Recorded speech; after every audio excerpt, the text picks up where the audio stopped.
Carved images are not evil.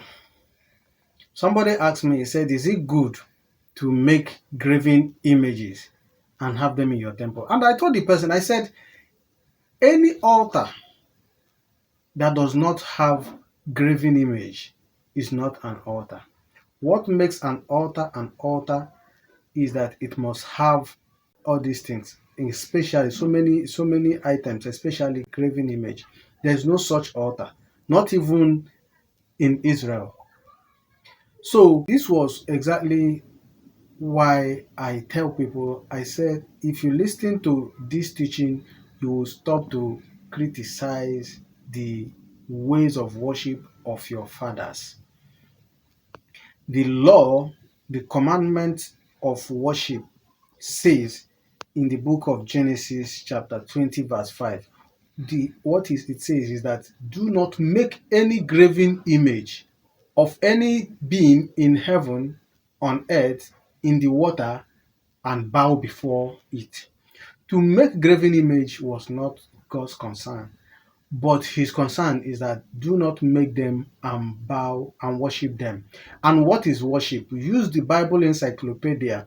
You will find out that worship simply means to bow before a thing or to kiss it out of love.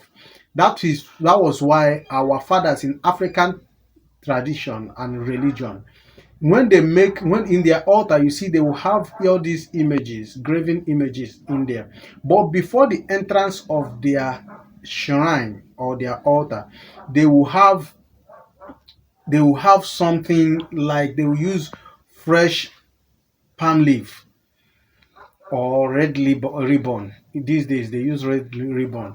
They will use it to tie so down across the entrance.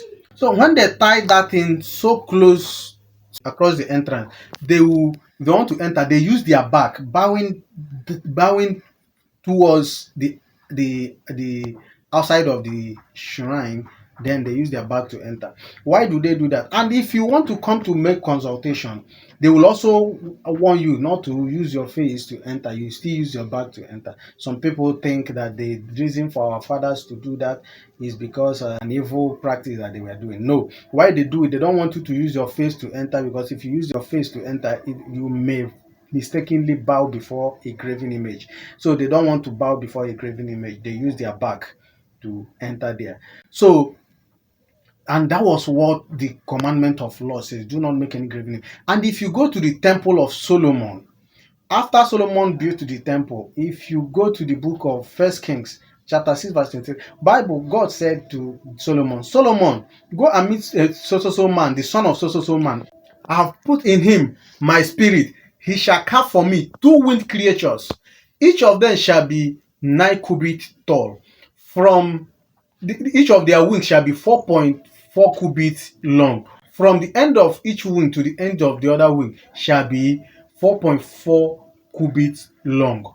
He said, make these 2 graven image, place them in the holy of holies, because the temple was made of 3 chambers. The first chamber is where the worshipper stays. The second chamber is where the high priest stays, and the holy of holies, the inner chamber, is the holy of holies. That was the place he says, go and keep this thing there. Do you know why he said they should go and keep it there? Because in Judaism, the way they worship, they rock. So he does not want that to be kept where they can be seeing it as they pray. Because if they bow down while they are seeing it, they are bowing down before an idol. So he said, then go and keep it in the holy of holies. There, each of them shall face the other. And when the high priest, if you go to Leviticus, he now told the high priest how to assess that such place. He said, before you enter there, you must make a sacrifice of sin for the people, and also offer a sin sacrifice for yourself. Purify yourself. This is how you dress. And when you're entering, say, enter with animal blood and with strong drink, gin. He said, if you enter, he says, sprinkle the blood on the graven image and on the 4 corners of the chamber. Then you sprinkle also the strong wine. That was the African practice, African religion. And most of us who are Christians today practicing Jewish religion, we don't even understand what we are practicing, and we keep condemning. Now, who is that graven image that were placed, or images that were placed in the Holy of Holies? It is the God of Israel. And who was the God of Israel? Many people who claim today that they are worshiping the God of Israel, they don't even know who the God of Israel is. The God of Israel is called Michael. Some of you will be surprised because you believe that Michael is just an angel. Yes, every land today, I want you to mark this. Every land today, every community, every town has a God that is in charge of it.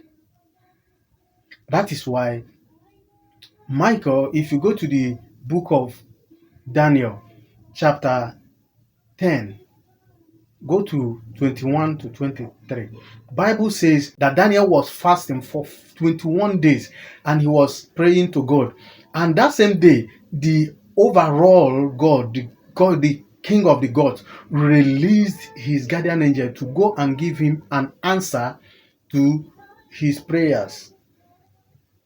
On his way, the deity of the land of Persia, some versions of the Bible will use the word the prince of Persia, hijacked his guardian angel, who was Gabriel. And he was still praying until a day came. God now said, why is this man still asking for this same thing? I've given an answer to him. Where is Gabriel? And he was told that Gabriel has not returned since that day. So Michael came to release Gabriel. And when immediately Gabriel was released, Gabriel had to rush down to deliver the message. And what he told Daniel, he said, Daniel, please, I have come because of your prayer. From the first day you prayed, that your answer was given to me to come and deliver to you. And on my way coming, he said, the prince of Persia arrested me and has kept me captive since that day. Until today, no one came to release me. Until this day, it was only Michael who came to rescue me, the deity of Israel. Another version will say the prince of Israel. Remember, it was the prince of Persia that arrested him, the angel, but this today, the prince of Israel came to release him. And who was the prince of Israel? The Bible recorded that it was Michael. So the image of Michael was what was kept in that altar. So that is why most times when you claim you are worshiping or serving the God of Israel, who is that God of Israel? Do you know who he is? So what I'm trying to say in essence is that if an altar does not have an image, then it is never an altar. And mark this, note this, every land has its own God. So I would also want to use this medium to make you understand why our fathers observe certain rules that they observe. You see, in some communities, in some lands, there are some animals that are forbidden to be killed. And there are such many animals in Israel that were forbidden. Even lions were forbidden to be killed in Israel because the God of Israel has a form that he comes out most times to for certain reasons. That is why they call him the Lion of the tribe of Judah. Some communities in Africa and all over the world, some of them don't kill snakes. Some of them in certain rivers they don't kill fishes.